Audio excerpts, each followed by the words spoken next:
warahmatullahi wabarakatuh. Alhamdulillah kita panjatkan puji dan syukur atas kehadirat Allah Subhanahu wa taala karena di pagi hari ini Bapak Ibu semua punya kesempatan bersama-sama di ruangan dengan saya Bapak Ibu dalam rangka berbagi di kegiatan diseminasi penyebaran pemahaman dan penerapan pembelajaran. Untuk itu Bapak Ibu, sebelum kita memulai aktivitas kita pada pagi hari ini, mari kita sama-sama mengucapkan basmalah. Bismillahirrahmanirrahim. Terima kasih Bapak Ibu semua yang sudah hadir pada kesempatan ini. Saya ingin melihat gimana semangat Bapak Ibu semua. Apa kabar semuanya? Alhamdulillah, luar biasa. Keep up your spirit. Ya, siapa kita? Spensa. Apa moto kita? Disiplin adalah nafasku, belajar rajin dan kerja keras adalah tekadku. Spensa, belajar bersama, maju semua. Merdeka, tergerak, bergerak, dan menggerakkan. Oke, terima kasih Bapak Ibu semua pada kesempatan ini sangat luar biasa ya Bapak Ibu. Kita kembali lagi di kegiatan komunitas kita khususnya di Spensa Bukit Bolero. Bapak Ibu, hari ini saya akan bersama Bapak Ibu semua sampai dengan pukul 9 Bapak Ibu ya. Nah, Bapak Ibu, hari ini saya akan berbagi dengan Bapak Ibu terkait dengan budaya positif Bapak Ibu. Ya. Untuk budaya positif ini Bapak Ibu, ketika Bapak Ibu lihat di slide ya, pasti Bapak Ibu terpikirkan, apa sih hari ini yang akan Ibu bagikan? Tapi sebelumnya Bapak Ibu, saya ingin sampaikan bahwa kegiatan diseminasi untuk penyebaran pemahaman dan penerapan pembelajaran ini Bapak Ibu, ini adalah tugas saya sebagai CQP Rekognisi. Walaupun di sekolah saya sebagai kepala sekolah Bapak Ibu, tapi bukan berarti saya bukan guru Bapak Ibu. Saya juga sama-sama dengan Bapak Ibu, kami adalah guru yang mengembangkan sekolah dan belajar untuk anak-anak kita semua. Oke Bapak Ibu, semua tetap semangat? Semangat, oke. Nah Bapak Ibu, di slide pertama ini tentang budaya positif ya Bapak Ibu. Pasti di benak Bapak Ibu terlihat ya, dan terpikirkan oleh Bapak Ibu, apa sih sebenarnya budaya positif itu? Gitu ya. Saya ingin sekali menanyakan kepada Bapak Ibu, kira-kira budaya positif yang Bapak Ibu pahami itu seperti apa? Ya, silakan. Ibu Fit dulu, baru Ibu Satria. Bagaimana menurut Ibu Fit? Budaya positif adalah kebiasaan-kebiasaan baik yang diterapkan di sekolah. Oke, kebiasaan-kebiasaan baik yang diterapkan di sekolah. Kalau Ibu Satria bagaimana Ibu Satria? Iya, jadi kebiasaan baik itu contohnya memberikan salam bagi yang menyapa muslim kan menyapa salam itu bagi yang muslim ya. Oke, siap. Berarti intinya memberikan salam ya Bapak Ibu. Jadi yang Bapak Ibu pahami itu terkait dengan budaya positif itu adalah sesuatu kebiasaan-kebiasaan baik yang dilakukan di lingkungan sekolah. Masih ada lagi yang lain? Masih ada lagi?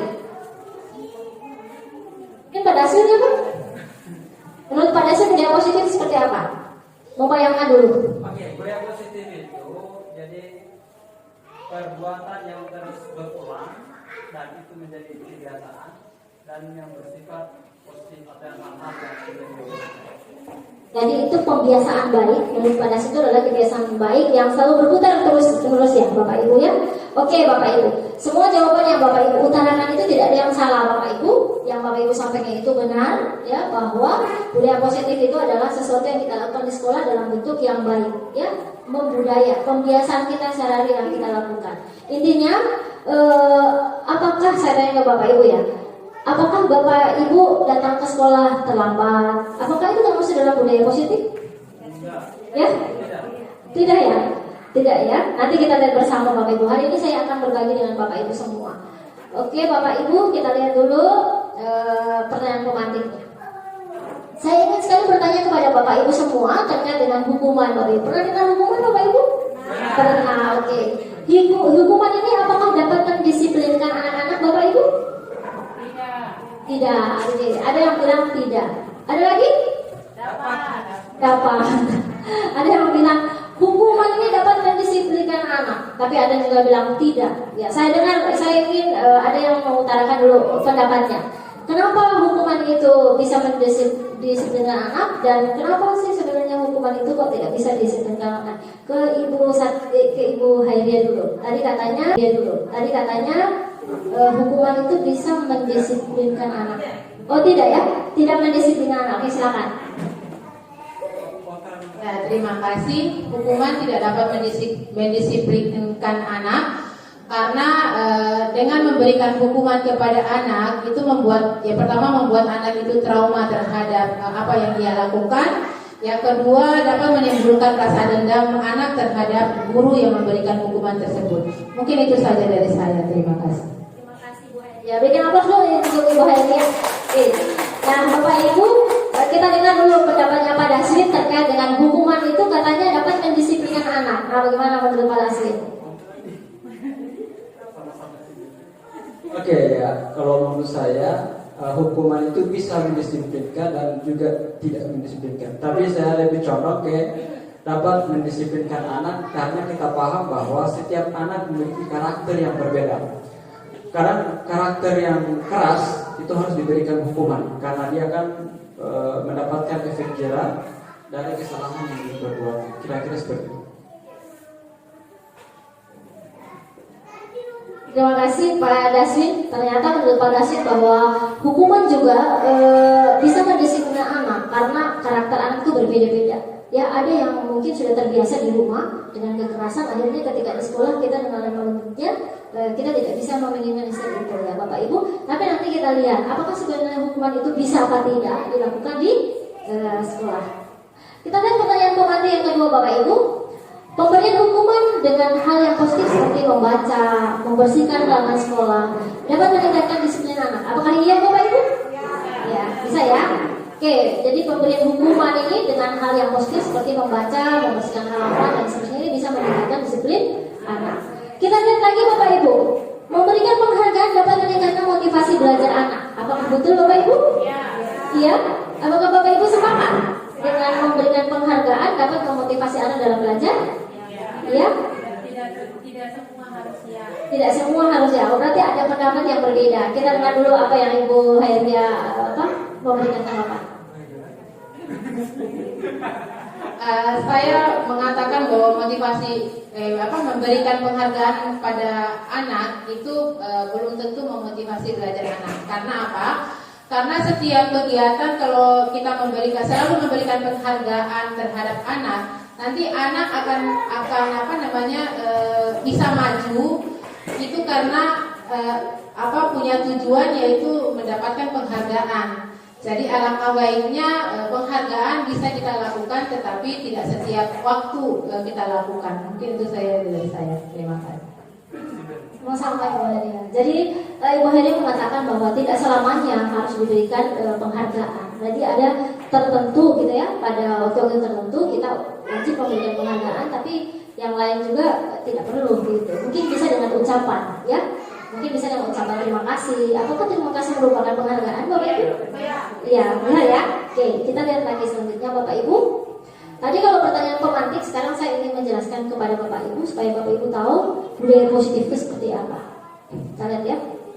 Jadi budaya positif ini adalah untuk membangun budaya di sekolah Bapak Ibu, menyediakan lingkungan yang positif, aman, kemudian nyaman. Bagi siapa sebenarnya Bapak Ibu? Bagi peserta didik kita, bagi anak-anak kita. Agar dia mampu berpikir, bertindak, terus mencipta dengan merdeka, mandiri dan bertanggung jawab. Kita lihat lagi selanjutnya. Nah, salah satu strategi Bapak Ibu yang harus kita lakukan, ini yang perlu ditinjau ulang adalah bentuk disiplin yang dijalankan selama ini di sekolah kita Bapak Ibu. Karena kita mau membahas terkait dengan disiplin. Kita lihat berdasarkan teori yang dikemukakan oleh Dian Gosset. Nah, ini budaya positif menurut kehadiran. Ada beberapa hal yang harus Bapak Ibu tahu. Yang pertama itu adalah perubahan paradigma. Perubahan paradigma ini ada stimulus respon dari teori kontrol. Nah, ini nanti akan dijelaskan sebentar ya Bapak Ibu, akan saya jelaskan itu. Kita lihat dulu arti disiplin. Nah, arti disiplin ini ada 3 perilaku manusia Bapak Ibu yang harus Bapak Ibu tahu ketika kita melaksanakan budaya positif. Yang ketiga Bapak Ibu, jadi di budaya positif itu ada hal-hal yang harus Bapak Ibu tahu gitu ya, harus Bapak Ibu pelajari. Karena yang pertama itu adalah terkait dengan perubahan paradigma, yang kedua itu terkait dengan disiplin, kemudian yang ketiga itu keyakinan kelas, hukuman dan penghargaan. Yang keempat ini adalah posisi kontrol. Yang kelima Bapak Ibu segitiga restitusi. Nah, dan yang terakhir adalah kebutuhan dasar manusia. Ini dari keenam bagian ini Bapak Ibu berada di budaya positif. Kita lihat dulu yang pertama Bapak Ibu terkait dengan perubahan paradigma teori kontrol. Ya. Nah, untuk perubahan paradigma teori kontrol ini Bapak Ibu kita lihat yang pertama. Jadi ada beberapa ilusi yang harus Bapak Ibu pahami Bapak Ibu. Nah, teori ilusi yang pertama ini adalah ilusi guru mengontrol murid. Jadi ini adalah teori kontrol yang menyatakan bahwa semua perilaku memiliki tujuan, bahkan terhadap perilaku yang tidak disukai.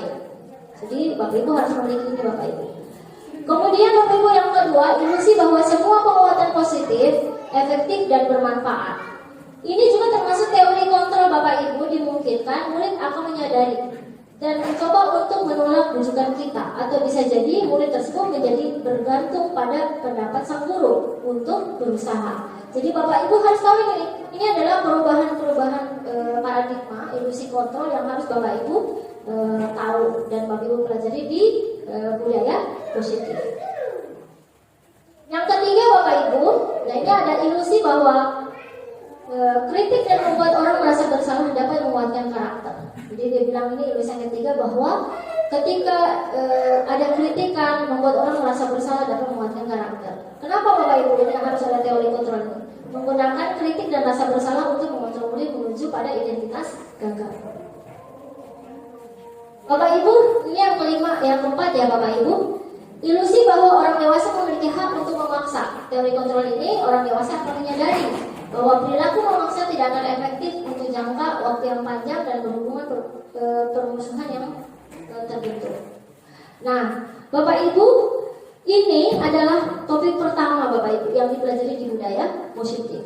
Jadi ketika Bapak Ibu melakukan budaya positif, Bapak Ibu yang pertama Bapak Ibu harus melakukan perubahan. Perubahan itu harus dari siapa Bapak Ibu? Dari diri kita sebagai seorang guru. Ya. Yang berikutnya Bapak Ibu terkait dengan konsep disiplin Bapak Ibu. Nah ini ada 3 motivasi perilaku manusia terkait dengan apa Bapak Ibu? Konsep disiplin. Nah kita lihat sama-sama Bapak Ibu di konsep ini. Sebenarnya apa sih sebenarnya makna dari kata disiplin? Ada yang bisa membantu saya Bapak Ibu? Apa yang Bapak Ibu tahu tentang disiplin? Disiplin. Tahu saja Bapak Ibu, tidak apa-apa. Bagaimana? Menurut Ibu Yati bagaimana? Tepat waktu. Ya, disiplin itu menurut Ibu Yati bahwa datangnya ke sekolah harus tepat pada waktunya. Apa yang lain ada? Disiplin yang lain? Makna disiplin masih ada? Apakah mengumpulkan tugas tepat waktu juga disiplin? Ya, bagaimana Ibu Fit? Disiplin adalah sesuatu yang sudah kita sepakati, tapi yang harus kita, maksudnya sesuatu yang awalnya kita sepakati harus kita jalani. Jadi menurut Ibu Fit itu disiplin adalah sesuatu yang telah kita sepakati bersama dan harus kita jalani. Nah, itu menurut Ibu Fit ya. Nanti kita lihat bersama Bapak Ibu. Sebenarnya makna positif itu seperti apa? Nah, menurut Diane Bosen, dia mengatakan bahwa kata disiplin itu berasal dari bahasa Latin disiplina, yang artinya belajar. Di mana makna asal dari kata ini berkonotasi dengan disiplin diri dari murid-murid, ya, murid-murid dari Sokrates dan Plato, sehingga ini disebut dengan disiplin diri. Membuat orang menggali potensinya menuju sebuah tujuan dan apa yang dia hargai. Jadi kita harus pahami bahwa itu ternyata menurut Diana Bosen ini mengatakan bahwa yang disebut dengan makna disiplin itu yang ini Bapak Ibu, membuat orang menggali potensinya menuju sebuah tujuan dan apa yang dia hargai. Itu sebenarnya adalah makna dari disiplin menurut Diana Bosen. Oke.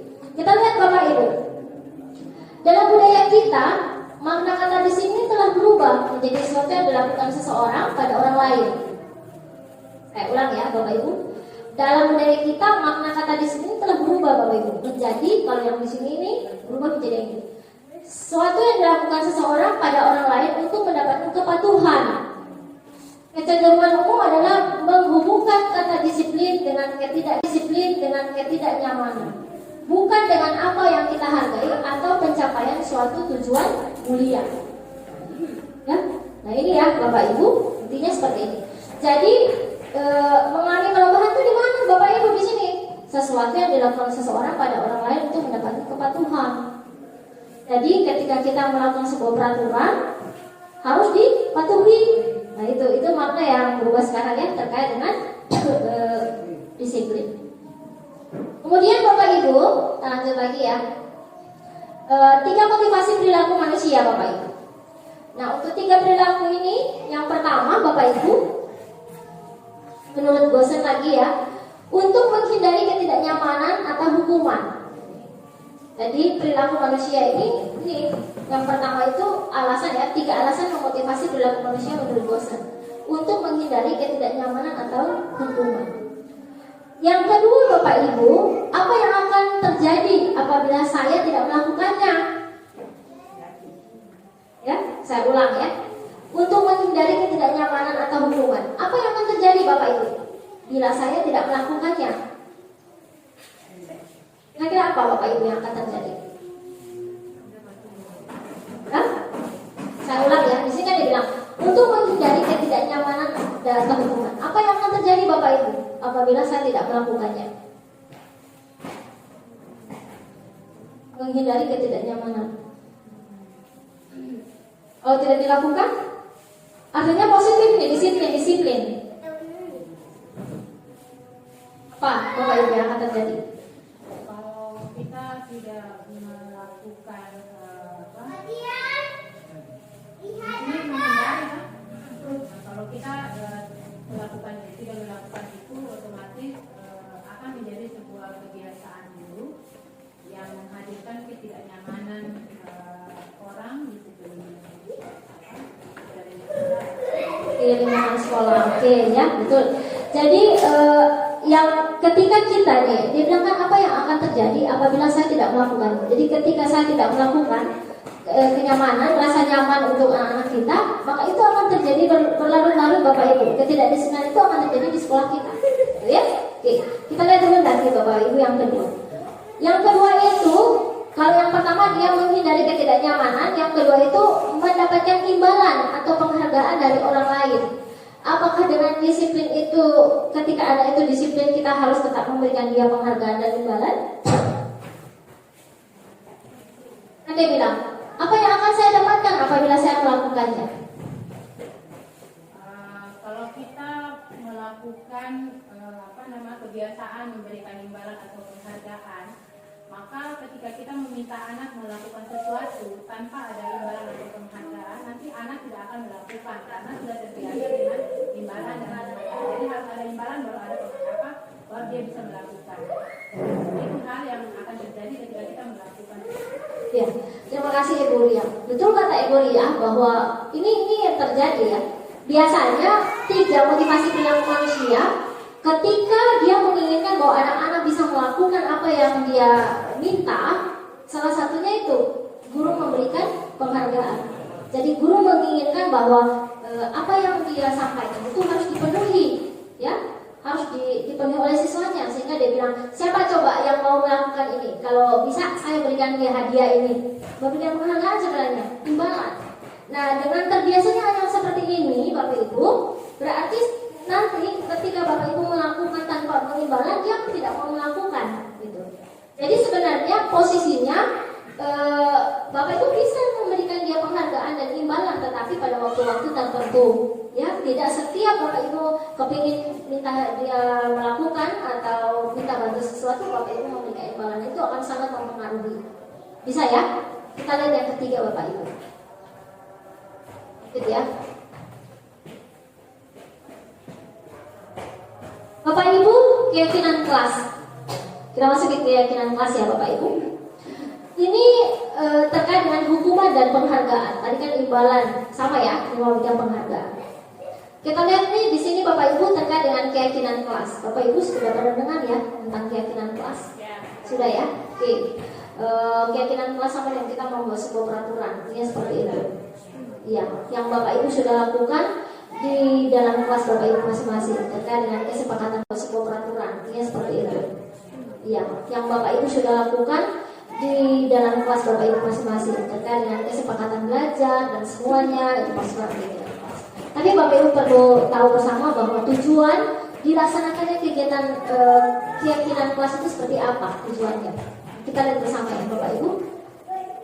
Tujuannya itu adalah menciptakan pembelajaran yang berpusat pada murid. Itu tujuan pertama ketika kita membuat sebuah keyakinan kelas. Nah, mudah-mudahan keyakinan kelas ini Bapak Ibu nanti kelas-kelas yang belum dilakukan harus melakukannya Bapak Ibu ya sebagaimana yang sudah disampaikan. Nanti di komunitas kita, khususnya komunitas Kensa juga akan menentukan membuat keyakinan kelas Bapak Ibu agar supaya di komunitas kita juga belajar sesuai dengan apa yang kita aturkan bersama. Ya, kita ketemunya besok Bapak Ibu. Nah, kita membuat keyakinan kelas kita bersama khusus untuk komunitas kita. Oke. Kita lihat Bapak Ibu yang kedua, memunculkan keterlibatan murid dalam menentukan kelas yang diimpikan sehingga murid jadi bertanggung jawab akan keputusan yang mereka buat bersama-sama. Ya, nah ini Bapak Ibu nih dalam membuat keyakinan kelas itu tidak hanya guru saja, harus ada peserta didik, harus ada muridnya. Nah sama Bapak Ibu nanti ketika kita membuat keyakinan kelas di komunitas kita, Bapak Ibu harus ada Bapak Ibu. Tidak mungkin saya ke kelas seorang diri Bapak Ibu, harus ada Bapak Ibu yang akan menentukan mau dibawa kemana komunitas kita dengan keyakinan kita masing-masing. Gitu ya Bapak Ibu. Oke. Kita lihat Bapak Ibu yang berikutnya, menumbuhkan komunikasi efektif antara murid dan guru. Artinya ketika Bapak Ibu mengajak siswa ya bersama-sama, kemudian menentukan keyakinan bersama Bapak Ibu. Nah ini harus antara siswa dan guru komunikasinya harus baik. Komunikasinya harus baik supaya ini terjalan sesuai dengan yang kita harapkan. Oke Bapak Ibu, kita lihat lagi pembentukan ya keyakinan kelas. Pembentukan keyakinan kelas ini yang satu keyakinan kelas bersifat abstrak pada peraturan yang lebih rinci dan konkret. Kemudian keyakinan kelas berupa pertanyaan-pertanyaan yang universal. Jadi jangan terlalu panjang-panjang Bapak Ibu. Yang penting dia bisa memahami Bapak Ibu. Kemudian pertanyaan keyakinan kelas senantiasa dibuat dalam bentuk positif. Jadi tidak ada negatif. Jadi tidak ada kata yang dia bilang tidak bisa istilahnya tidak bisa ribut di kelas. Itu negatif. Ya. Tidak bisa Bapak Ibu menuliskan satu kalimat yang berada di dalam keyakinan kelas adalah jika kelas terjadi keributan semua siswa dikeluarkan dari kelas. Nah itu bersifat negatif Bapak Ibu. Yang datang terlambat tidak bisa diizinkan masuk ke kelas lagi. Itu juga bersifat negatif. Jadi hati-hati ya Bapak Ibu bahwa menentukan keyakinan kelas senantiasa dibuat dalam bentuk yang positif, tidak dalam bentuk negatif. Kemudian keyakinan kelas sebenarnya tidak terlalu banyak sehingga mudah diingat dan dipahami oleh semua warga kelas. Jadi paling banyak sudah 8 atau 6 bisa gitu. Jangan sampai 12, 15. Sebenarnya yang idealnya tuh 6 juga sudah alhamdulillah. Yang penting dia bisa patuhi ya. Terkait disiplin, selalu semangat, bertanggung jawab, ya, dapat memahami teman yang lain. Nah ini seperti itu Bapak Ibu. Kita lihat lagi Bapak Ibu, keyakinan kelas sebaiknya sesuatu yang dapat diterapkan di lingkungan. Kemudian yang keenam, semua warga sekolah hendaknya ikut berkontribusi dalam pembuatan keyakinan kelas lewat kegiatan curah pendapat. Nah berarti semua warga kelas ya, berarti semua siswa yang di dalam, ketika siswa itu berjumlah 32 orang, semua harus mengeluarkan pendapatnya. Jadi karena ada kertas post-it bisa dikasih biar semua bisa ditulis. Nanti terpulang ke wali kelas masing-masing yang sama bisa ini sama. Nanti dari 32 kan tidak mungkin dapat 32 yang berbeda. Pasti dari 32 ada yang sama, gitu ya Bapak Ibu. Kemudian Bapak Ibu bersedia meninjau kembali keyakinan kelas dari waktu ke waktu. Jadi keyakinan kelas itu jangan pakai itu terus-terusan begitu ya. Kalau memang dilihat ini sebenarnya masih bisa ditambah lagi 1. yang kita tidak mengharapkan ternyata ini harus ada nih. Nah, berarti bisa ditinjau, bisa ditambahkan lagi atau bisa dikurangi kalau memang rasanya terlalu banyak dan anak-anak lupa untuk ingat ya. Oke. Bapak Ibu, kita lanjut lagi ke keyakinan kelas. Contoh. Jadi ada contohnya. Contohnya kayak seperti ini. Masuk tepat waktu di kelas setiap saat. Kemudian berdoa sebelum dan sesudah pembelajaran. Ini hal yang positif Bapak Ibu, bukan hal yang negatif. Yang ketiga Bapak Ibu, bersikap santun dan hormat kepada semua orang. Berarti bukan hanya dia menghormati orang tuanya atau guru-gurunya, tetapi sesama temannya juga harus dia saling menghormati, santun dalam berbicara. Kemudian yang berikutnya lagi, mendengarkan guru ketika mengajar. Jadi ketika guru ada mengajar, dia harus memperhatikan, menyimak apa yang guru sampaikan. Nah, jadi wali kelas tugasnya apa? Memperjelas itu keyakinan kelasnya, ya, supaya dia bisa paham. Kemudian Bapak Ibu, ini hanya contoh, mengumpulkan tugas tepat waktu. Nah ini, ya, bagian dari disiplin. Yang terakhir, duduk tegak dan sopan. Jadi duduknya sopan. Tidak mungkin kan di dalam kelas anak-anak angkat kaki dan seterusnya, ya. Jadi itu kebiasaan yang buruk. Dengan keyakinan kelas ini kita dapat membuat mereka lebih disiplin lagi. Masih ada yang terakhir Bapak Ibu, membiasakan mengacungkan tangan saat ingin berbicara. Jadi ketika anak berbicara, kalau misalnya semua berbicara kan rame begitu di kelas. Nah mungkin mengacungkan tangan, ya. Saya ibu gitu, saya mau bertanya gitu, mengacungkan tangan biar tidak terlalu ribut di dalam kelas. Bapak Ibu, kita lanjut lagi ke hukuman dan penghargaan. Kalau yang tadi itu adalah keyakinan kelas, yang sekarang kita akan membahas terkait dengan hukuman dan penghargaan Bapak Ibu. Nah ini Bapak Ibu ada perbedaan hukuman dan penghargaan. Jadi kalau ada hukuman ada konsekuensinya Bapak Ibu. Kita lihat ya. Ini sesuatu yang menyakitkan harus terjadi. Ini sesuatu harus terjadi. Kalau ini perbedaan ya, perbedaan antara hukuman dan konsekuensi. Jadi ada hukuman dan ada konsekuensi. Jadi kalau misalnya ini sesuatu yang menyakitkan harus terjadi, sesuatu harus terjadi. Contohnya, nanti kalau ada yang begini, membuat anak sakit untuk jangka waktu yang lama. Yang ini membuat anak merasa tidak nyaman dalam jangka waktu pendek. Bapak Ibu paham ini tidak?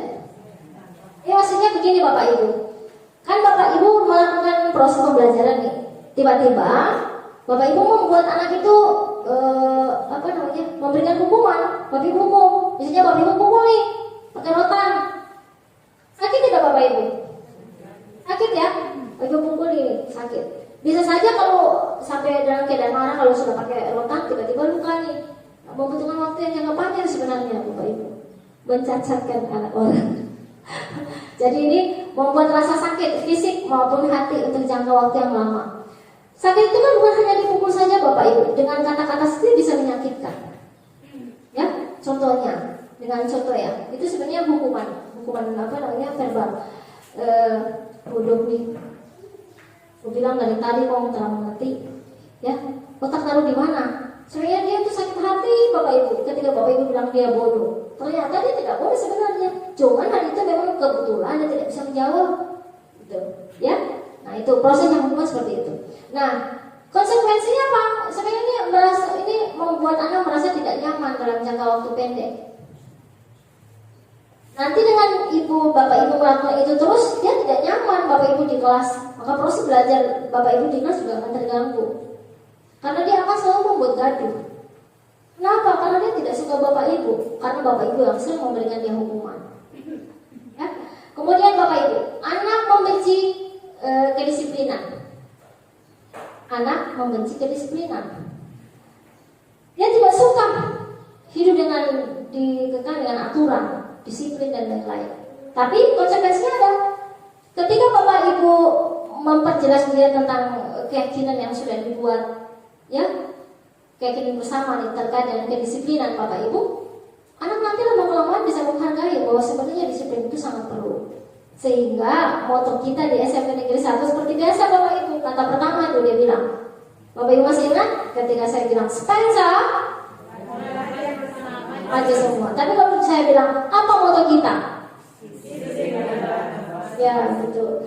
Dia pasti langsung bilang disiplin adalah nafasku, belajar dan kerja keras adalah tegarku. Sebenarnya tiap hari dia sudah mengucapkan itu, bahwa disiplin itu adalah bagian dari hidupnya. Gitu.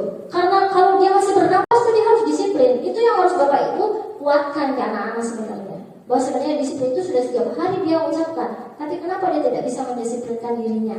Nah, terus paksaan, mendorong anak menyakiti diri sendiri, konsep diri yang buruk. Ini sebenarnya hukuman semua nih, Bapak Ibu bisa baca semua ya.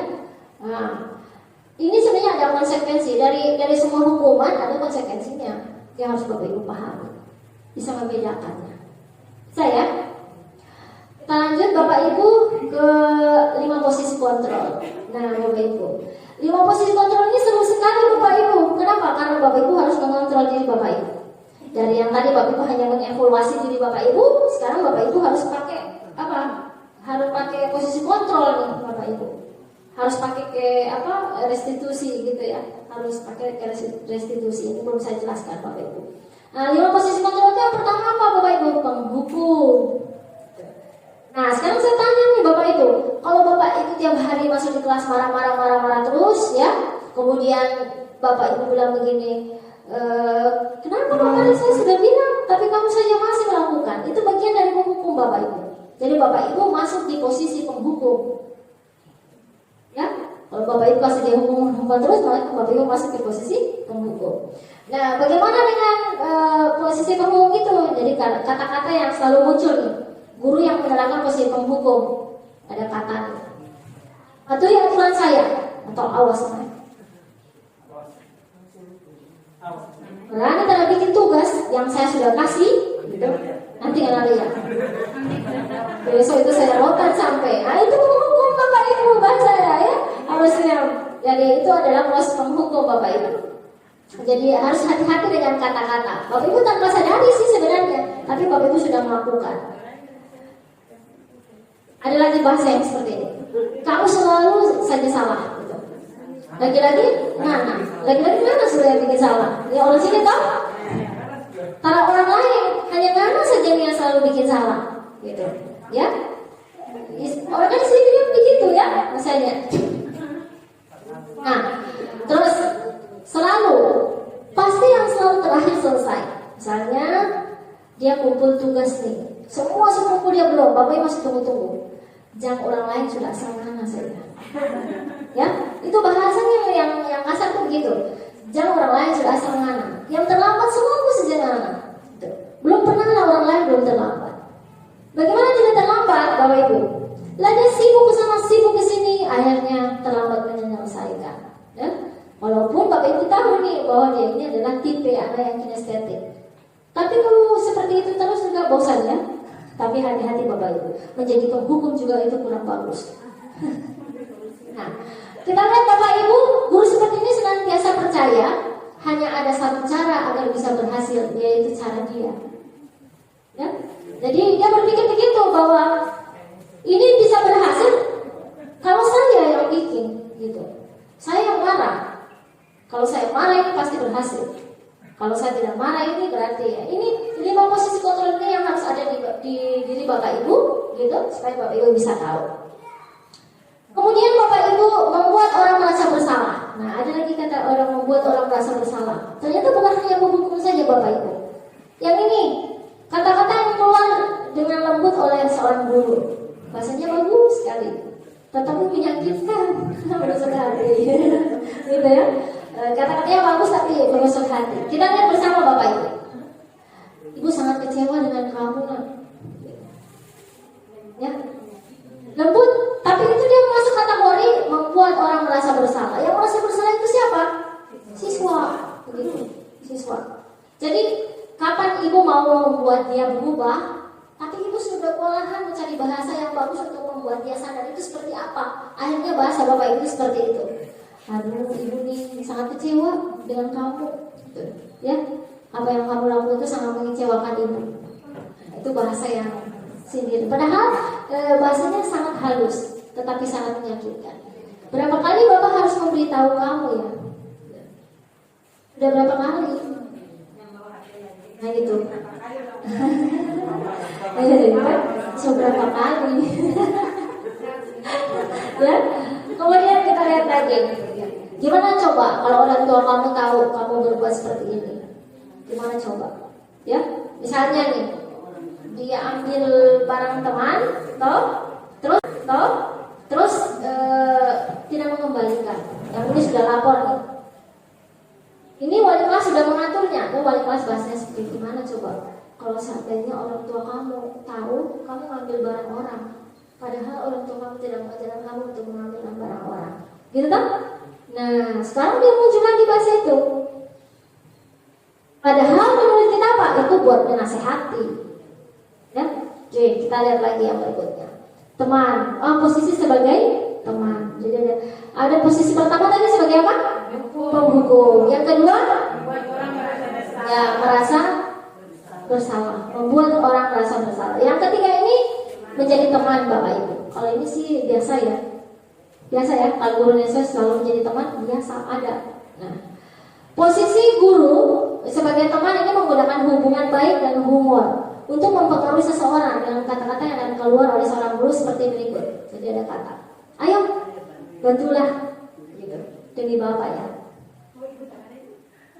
Bisa ibu, ini kan contoh gitu. Jadi ayo bantulah, itu demi ibu ya, ya.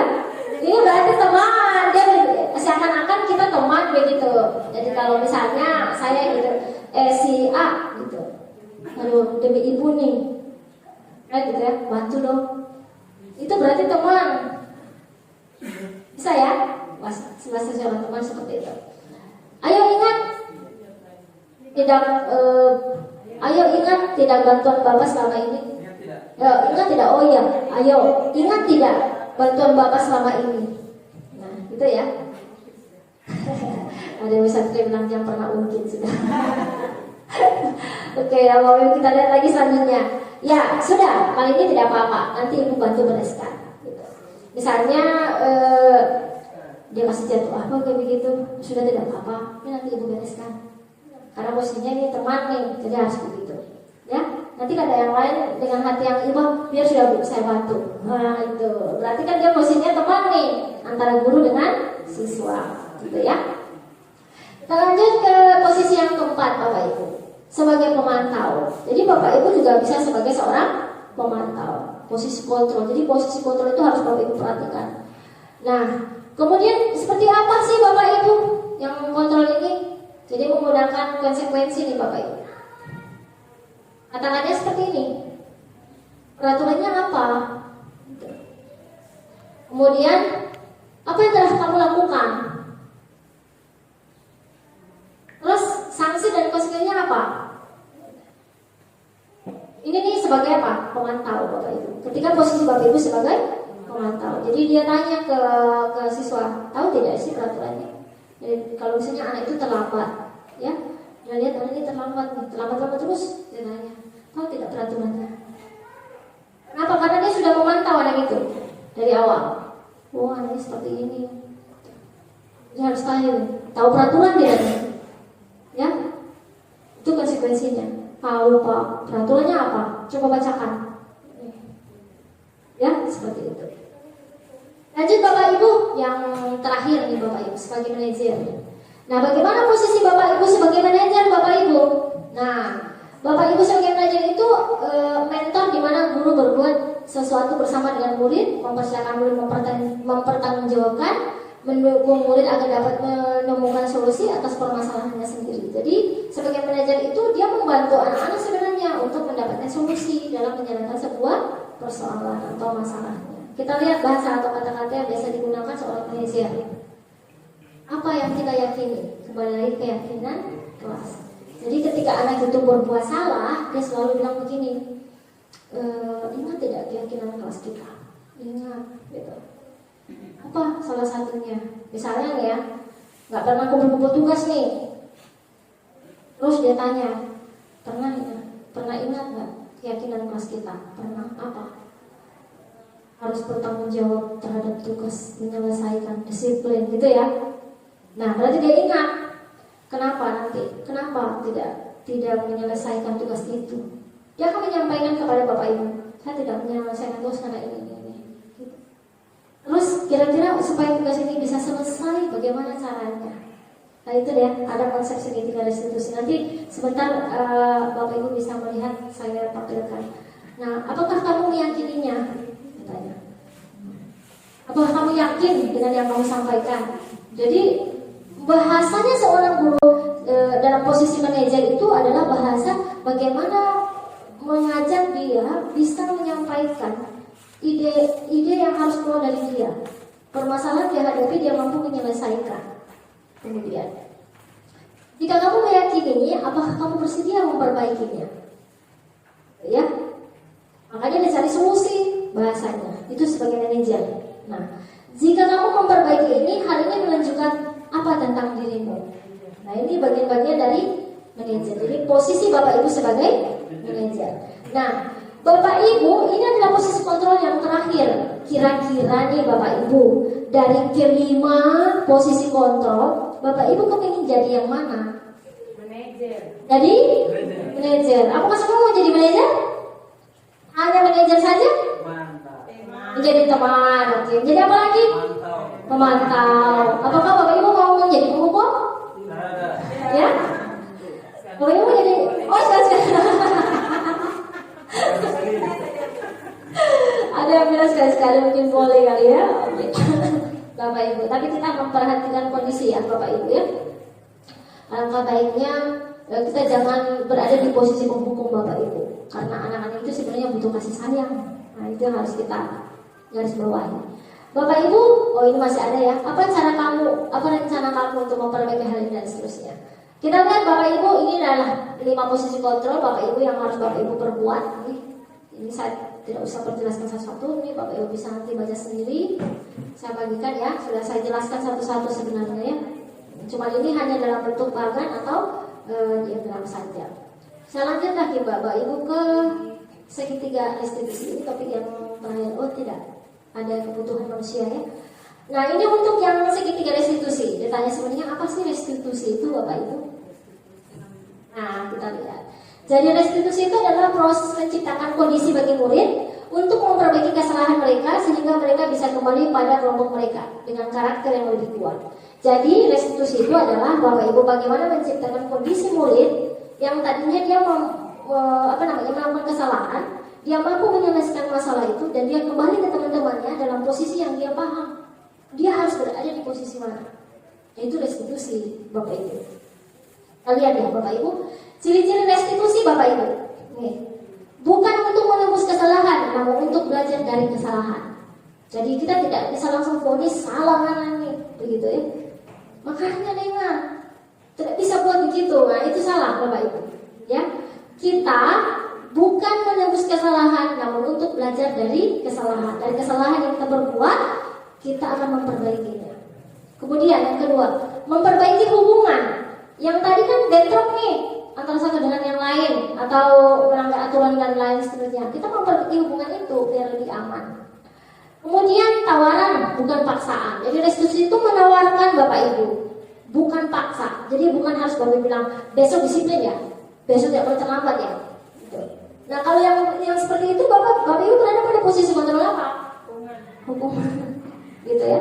Jadi kalau Bapak Ibu bilang awas, besok mau saya lihat terlambat lagi. Nah itu berarti Bapak Ibu berada di posisi penghukum.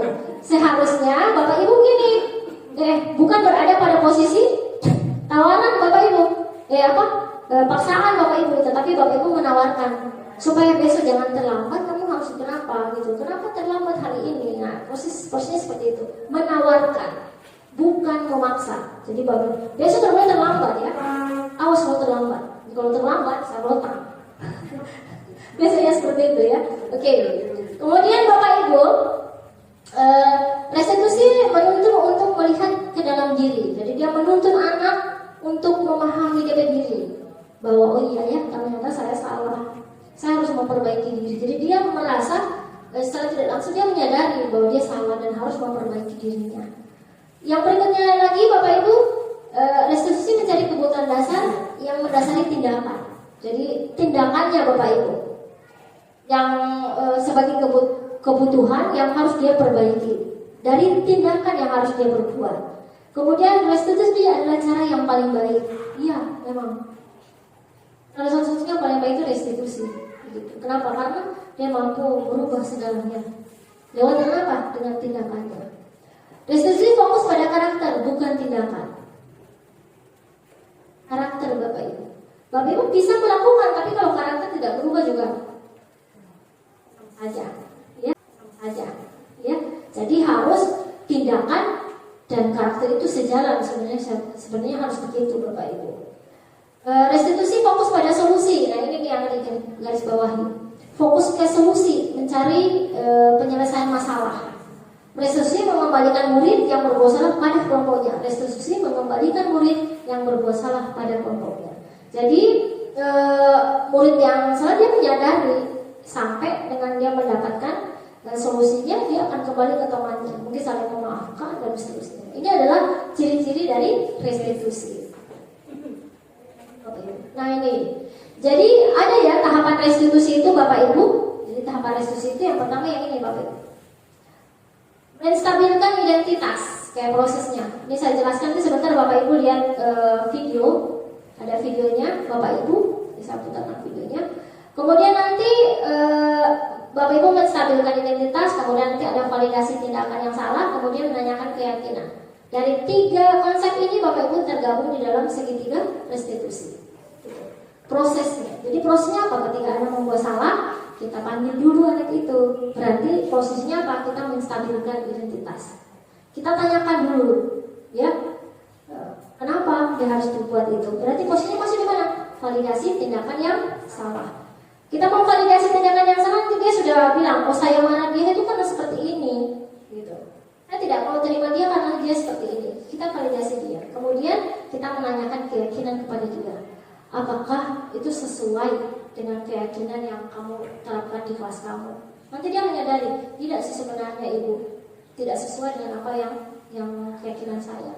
Terus kalau tidak sesuai, kamu harus seperti apa? Harusnya saya seperti ini, gitu.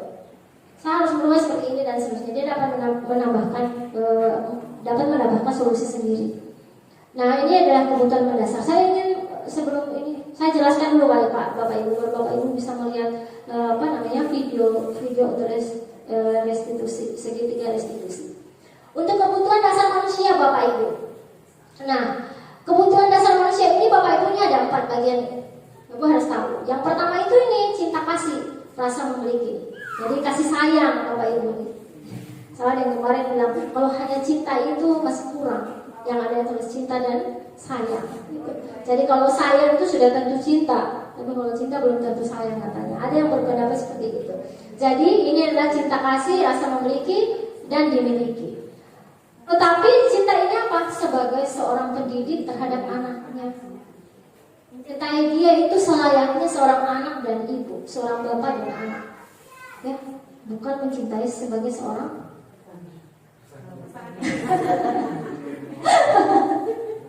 ya, bukan mencintai antara pasangan gitu ya, cewek dan cowok gitu yang masih single gitu, ya bukan. Ataukah ada bapak ibu yang berpacaran dengan siswa? Ya cinta kasih. Ya. Kalau yang masih muda-muda bilang boleh. Ingat bapak ibu, walaupun bagus masih bujang, tapi siswa sekarang ini siswa usia pelajar. Tidak boleh begitu ya, tidak boleh perceraian. Oke, siap. Kemudian bapak ibu kesenangan. Jadi ada kesenangan, kemudian ada kebebasan dan ada penguasaan. 4 ini kebutuhan manusia ini terhimpun dalam apa? Ini nih untuk bertahan hidup, bapak ibu. Jadi bertahan hidup itu ada kesenangan. Lah kalau bapak hidup pun tak senang itu, sengsara terus tuh bapak ibu kira-kira saja. Kalau hidup dalam kesengsaraan terus ini tidak ada kesenang-senangnya, biar sedikit saja. Ada orang yang hidup tak senang juga pasti ada senangnya. Maksudnya sampai sudah susah gitu, misalnya rumah tidak ada, tinggal di bangun, tapi itu memang kesenangannya gitu. Kebiasaan dia suka begitu, dia senang, dia terhibur dengan seperti itu, ya. Kebebasan, jadi ada kebebasan, diberikan kebebasan. Kalau hidup hanya terkekang, tidak memberikan kebebasan, juga orang sulit untuk berkarya, ya. Sama dengan burung nih Bapak Ibu. Burung itu kan diciptakan itu untuk terbang Bapak Ibu. Itu sebenarnya dia mencari kebebasannya, terbang kemana-mana, mencari situasi di mana dia merasa nyaman. Tapi Bapak Ibu kurung ke dia di dalam sangkar. Kira-kira dia tuh terbeban batin tidak Bapak Ibu? Walaupun dia bukan manusia, dia hewan, tapi sebenarnya dia punya perasaan. Dia pasti dalam hatinya, kenapa kita yang seharusnya terbang dari pohon yang satu, kenapa kita harus ada di dalam sangkar begitu? Atau Bapak ikat itu kayak burung luri, ikat di kaki terus dikasih gantung begitu di apa? Kira-kira Bapak Ibu merasa berdosa tidak itu Bapak Ibu? Ada yang bilang, tapi kan kau kasih makan. Walaupun kita kasih makan Bapak Ibu, tapi hidupnya dia itu terbang Bapak Ibu, mencari kebebasan. Ya, tapi kalau Bapak Ibu taruh dia di dalam sangkar, lebih baik bikin dia yang besar,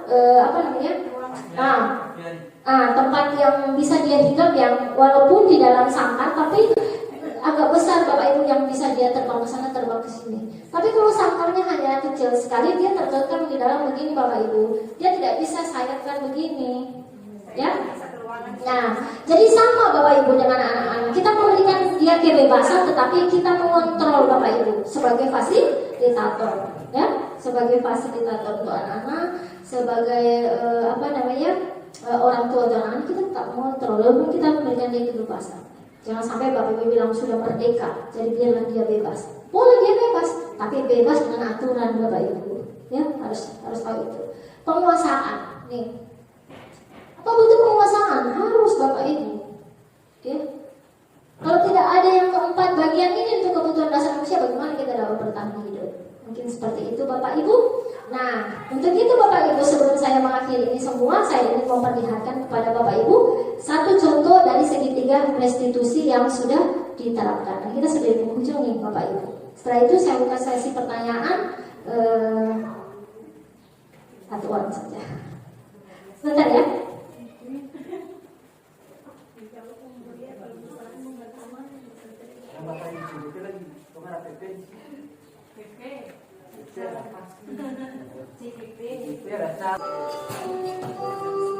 Ini yang sudah dilakukan.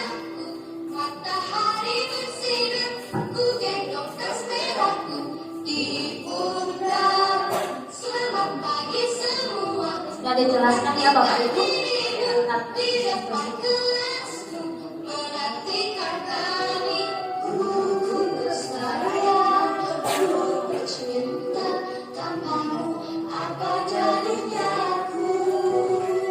Tak bisa baca tulis, mengerti banyak hal. Dulu ku terima kasihku, nyatanya diriku kadang membuatku marah.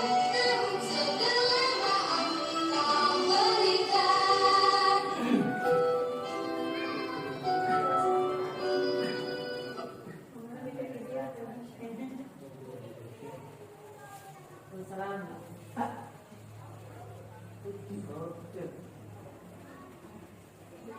Dia di YouTube yang jelas. Langsung like dan komen. Baik, bisa.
berpikiran.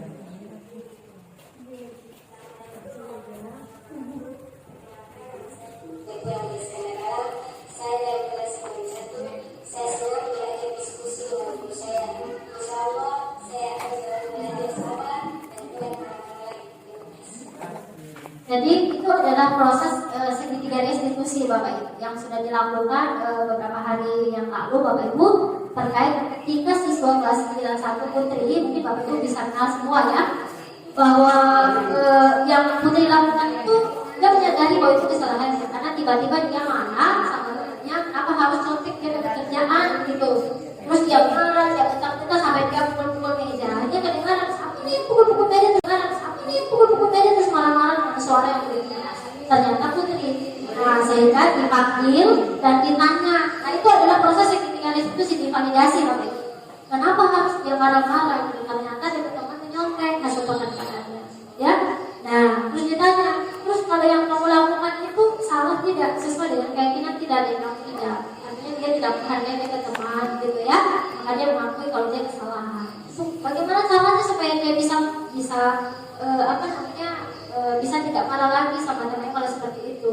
Nah salah satunya dia juga harus bersabar menahan amarahnya, dan kalau ada yang menyontek dia pasti lapor ke wali kelas atau ke guru mata pelajaran. Dia seperti itu. Itu adalah proses segitiga restitusi. Jelas ya Bapak Ibu pada kesempatan ini. Terima kasih. Mudah-mudahan apa yang saya jelaskan ini Bapak Ibu bisa paham, Bapak Ibu bisa mengerti terkait dengan budaya muslim. Oke Bapak Ibu, saya ingat sekali yang mau bertanya dipersilahkan. Oke, silakan Ibu Fit, saja biar jelas.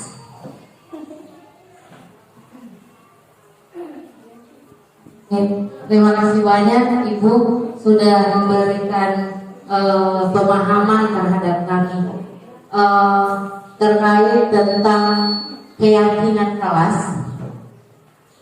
Saya bertanya Ibu, keyakinan kelas dengan kesepakatan itu bedanya seperti apa?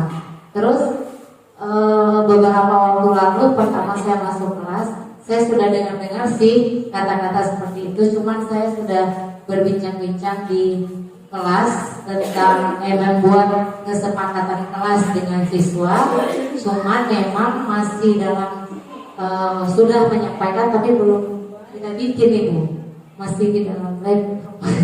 Oke. Yang tadinya saya pahami dan saya memiliki hal-hal yang baru di sini, baru saya pahami tentang kesepakatan kelas kemarin yang saya bikin dengan siswa itu banyak. Ternyata tadi Ibu jelaskan cukup beberapa saja, minimal 6. Kemarin itu saya sampai 12, 13 begitu.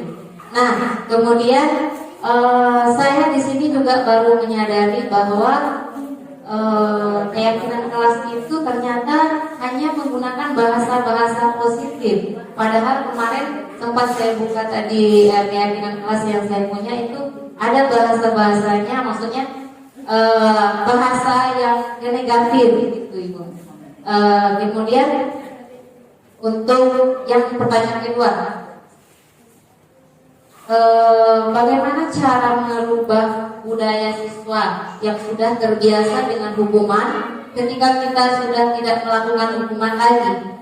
Siswa malah tidak bisa mendengarkan guru dan mengikuti apa yang guru inginkan. Terima kasih banyak Ibu. Terima kasih Ibu Fit atas pertanyaannya, sangat luar biasa ya. Berikan aplaus dulu deh untuk Ibu Fit semua. Nah Bapak Ibu semua, pada kesempatan ini saya coba ya menjawab pertanyaan dari Ibu Fit bahwa yang pertama dulu, apakah budaya keyakinan kelas itu sama dengan kesepakatan gitu ya? Oke. Sebenarnya sama Ibu Fit, keyakinan kelas sama dengan kesepakatan kelas, sama dengan peraturan kelas. Pada intinya itu kan menunjukkan ke peraturan. Nah tetapi bahasanya Bapak Ibu yang kita berubah menjadi keyakinan kelas. Kenapa berubah dengan bahasa keyakinan kelas? Agar supaya anak-anak bisa meyakini bahwa ini sudah yang keluar dari lubuk hati, bahwa kami harus melakukannya. Kalau hanya sekedar peraturan, kita bisa membuat sebuah peraturan ya, tanpa harus mendiskusikan dengan yang lain, kita sudah langsung membuat peraturan. Ini peraturannya kelas ini ya, harus dipatuhi peraturannya. Tetapi kenapa namanya keyakinan? Karena kita mencari kesepakatan bersama dalam kelas itu, sehingga disebut dengan keyakinan kelas. Karena semua meyakini bahwa ini yang akan saya lakukan. Seperti itu ya. Karena kalau hanya sekedar peraturan, orang semua bikin peraturan, tapi akan dilanggar saja gitu. Beda dengan membuat sebuah keyakinan. Jelas ya? Oke. Kemudian pertanyaan yang berikut terkait dengan ada itu hanya konfirmasi ya. Ada beberapa yang saya sudah buat, ternyata di kelas saya itu banyak sekali sampai 12. Dan dari 12 itu ternyata ada yang bersifat negatif gitu, bersifat kata-kata yang negatif. Sedangkan membuat keyakinan kelas itu harus bersifat positif kata-katanya. Nah ini berarti harus direvisi kembali, harus ditanyakan kembali. Jangan sampai itu dilihat kurang terlalu bagus gitu ya. Karena yang kita butuhkan itu bagaimana anaknya bersifat yang baik dan positif. Kemudian terkait dengan pertanyaan yang terakhir ya, yang ketiga itu adalah tidak ada hukuman. Kalau dulu kan ketika ada hukuman anak lebih patuh, gitu ya. Ketika kita ingin lari dari hukuman itu, kita tidak menginginkan memberikan anak itu hukuman, justru ada sih yang menjadi-jadi begitu, tidak mau mematuhi apa yang kita lakukan. Terus saya ingin sekali bertanya ke ibu, untuk apa ada keyakinan kelas? Kan gitu ya. Untuk apa sih sebenarnya dibuat keyakinan kelas? Untuk itu salah satunya kita menghindari hukuman, supaya dia menyadari bahwa apa yang dia lakukan itu sebenarnya salah. Ya, berarti harus di keyakinan kelas itu harus betul-betul digodok bersama dengan anak-anak dan dia pahami apa yang harus dia lakukan. Gitu. Nanti kan kalau ibu isi lagi di keyakinan ketika berbuat salah harus dapat ini, itu berarti negatif. Ya, tetapi harus membuat bahasa yang positif yang dia menyadari bahwa saya tidak bisa menuju ke situ. Hal yang tidak bisa saya lakukan. Nah, cara menghindarinya seperti itu. Gitu ya, Ibu Fit? Oke. Bisa Ibu? Oke Bu, dari penjelasan Ibu tadi saya sudah menangkap satu hal lagi, bahwa berarti kita semuanya harus dan menanamkan kepada siswa tentang keyakinan kelas. Mungkin saya sendiri, saya nggak tahu di kelas lain, saya sendiri masih kurang memang menanamkan keyakinan kelas. Insya Allah nanti saya akan coba saya kelas sendiri. Terima kasih banyak. Tepuk tangan buat semuanya. Oke ya. Semangat semuanya. Spensa. Ya, maju bersama. Ya, oke, terima kasih Bapak Ibu yang sudah bersama saya beberapa jam di ruangan ini terkait dengan berbagi budaya positif ya Bapak Ibu. Mudah-mudahan ini menjadi pelajaran untuk kita semua untuk membawa sekolah ini lebih baik, menjadi yang lebih baik lagi. Begitu ya Bapak Ibu? Oke Bapak Ibu, terima kasih atas kesempatan ini. Saya akhiri dengan mari sama-sama kita mengucapkan hamdalah. Alhamdulillahirrahmanirrahim. Saya akhiri dengan billahi fisabilillah. Wassalamualaikum warahmatullahi wabarakatuh.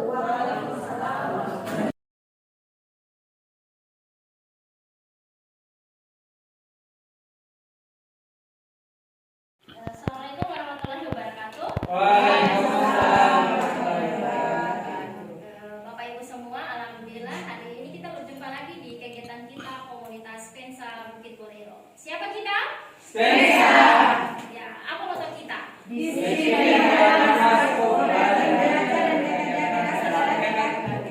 Spensa. Oke, terima kasih Bapak Ibu semua. Pada siang hari ini Bapak Ibu seperti biasa ya Bapak, ketika pembelajaran anak selesai kita masih 1 jam bertemu untuk kegiatan komunitas Bapak Ibu. Nah, pada kesempatan ini Bapak Ibu kita nanti akan mau membuat keyakinan kelas. Bapak Ibu sebagaimana yang sudah pernah saya jelaskan kepada Bapak Ibu ya, bahwa ketika kita melakukan sebuah proses kita harus ada kesepakatan, kita harus ada keyakinan kelas agar kegiatan kita ini berjalan sebagaimana yang kita harapkan ya Bapak Ibu. Apa sih sebenarnya Bapak Ibu keyakinan kelas yang Bapak Ibu pahami yang sudah saya jelaskan kemarin Bapak Ibu? Ada yang bisa menyampaikan ke saya? Yang ingat? Keyakinan kelas. Sebuah kesepakatan yang akan dilakukan dalam komunitas tersebut. Oke, sebuah kesepakatan Bapak Ibu yang akan kita buat di komunitas. Nah, hari ini Bapak Ibu dengan keyakinan Bapak Ibu agar kegiatan kita di komunitas itu berjalan dengan lancar, maka kita harus membuat apa? Keyakinan kelas Bapak Ibu untuk komunitas kita agar komunitas berjalan sesuai yang kita harapkan. Untuk itu Bapak Ibu, saya hari ini akan membagikan Bapak Ibu post-it ini. Bapak Ibu nanti akan menuliskan masing-masing ya, satu guru ada 2 keyakinan kelas yang akan Bapak Ibu menuliskan. Terus nanti Bapak Ibu tempelkan di sini. Kita akan sortir bersama yang mana nanti yang kita jadikan keyakinan kelas kita di kegiatan komunitas. Jelas ya Bapak Ibu? Jelas ya? Oke. Satu warna merah, satu warna hijau. Warna pink ya, warna pink.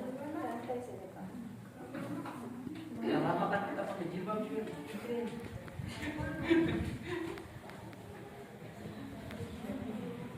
Tumben apa?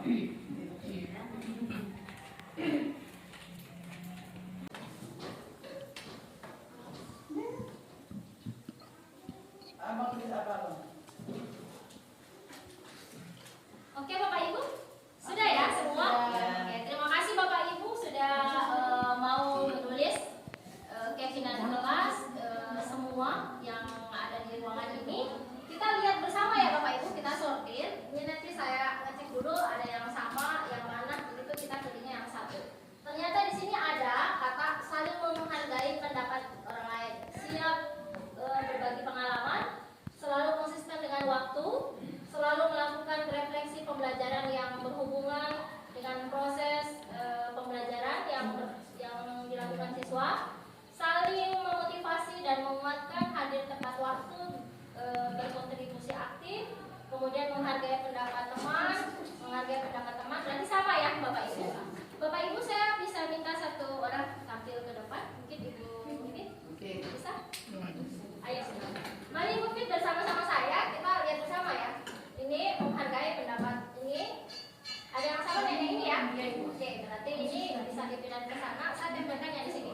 Berarti ini ada menghargai pendapat teman jika sama, tetap menghargai pendapatnya. Seperti itu ya, menghargai pendapat orang lain. Ada lagi yang sama? Saling menghargai juga. Cinta damai. Oke, berarti dipindahkan ya karena sama ya. Oke, selalu konsisten dengan waktu. Oke, kita pindahkan ke sini. Ada yang sama? Oke. Kemudian tepat waktu ini ya, ada tepat waktu sama, sudah saya ambil tadi. Saling memotivasi, belum ada ya? Kita pindahkan. Ada? Sama. Oh berarti sudah ya? Berarti disiplin dan bertanggung jawab. Ini saling menghargai. Tadi sama ya? Sudah. Tidak. Berarti ini disiplin dan bertanggung jawab. Hadir tepat waktu oleh ini sudah tadi ya. Berkontribusi aktif sudah. Ini juga sudah. Kita sortir dulu ya Bapak Ibu biar sama. Saling menghargai pendapat sudah. Ini siap berbagi pengalaman belum ya? Oke, siap berbagi pengalaman. Disiplin dan bertanggung jawab di sini. Situ apa? Oke. Hadir tepat waktu sudah. Ini hadir tepat waktu sudah. Menjaga kebersihan kelas. Menjaga kebersihan kelas. Oke.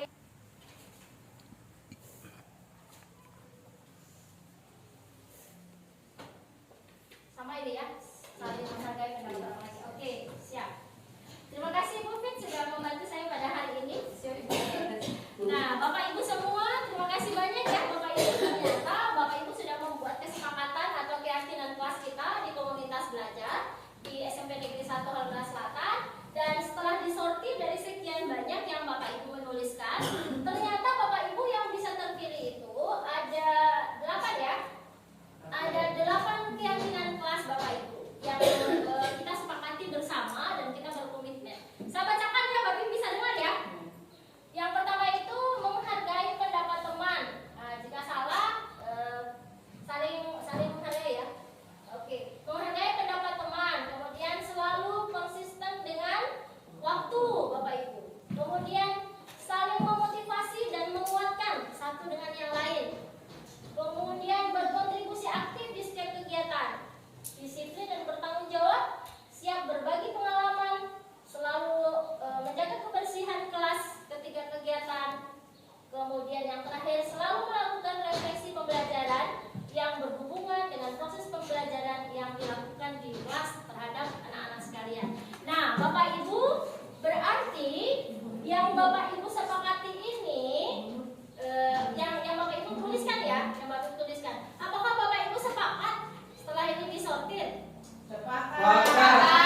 Sepakat atau bilang sepakat.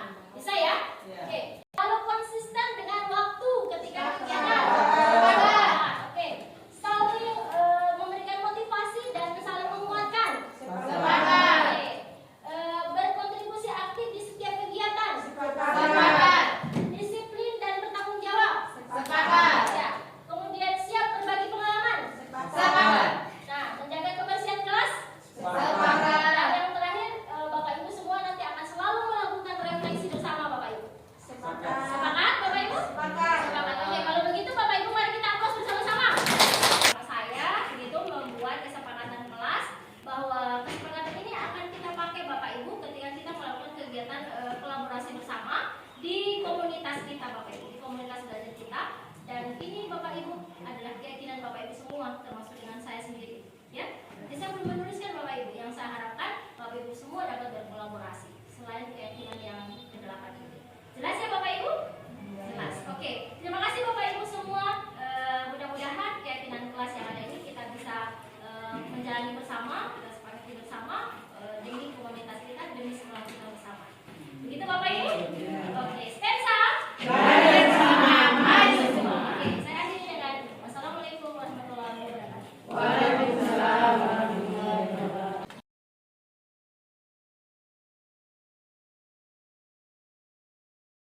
Assalamualaikum warahmatullahi wabarakatuh. Saya Hayade Iskandar Alam SPD, guru mata pelajaran IPA terpadu. Di sini saya merasa senang dan bahagia mengikuti kegiatan pembuatan keyakinan kelas di komunitas belajar Spensa. Karena dengan kegiatan pembuatan keyakinan kelas ini membuat komunitas kita akan menjadi lebih baik dan lebih tertib lagi. Terima kasih. Assalamualaikum warahmatullahi wabarakatuh. Saya Daswin, guru mata pelajaran matematika di SMP Negeri 1 Halmahera Selatan. Saya merasa sangat senang dan bahagia mengikuti kegiatan pembuatan keyakinan kelas di komunitas Spensa Bukit Borelo SMP Negeri 1 Halmahera Selatan. Dan kegiatan ini menurut saya sangat penting bagi kami sebagai guru-guru atau anggota komunitas, karena ini menambah wawasan dan kesadaran bagi kami untuk menumbuhkan nilai-nilai positif dalam berkomunitas belajar di SMP Negeri 1 Halmahera Selatan. Terima kasih. Wassalamualaikum warahmatullahi wabarakatuh.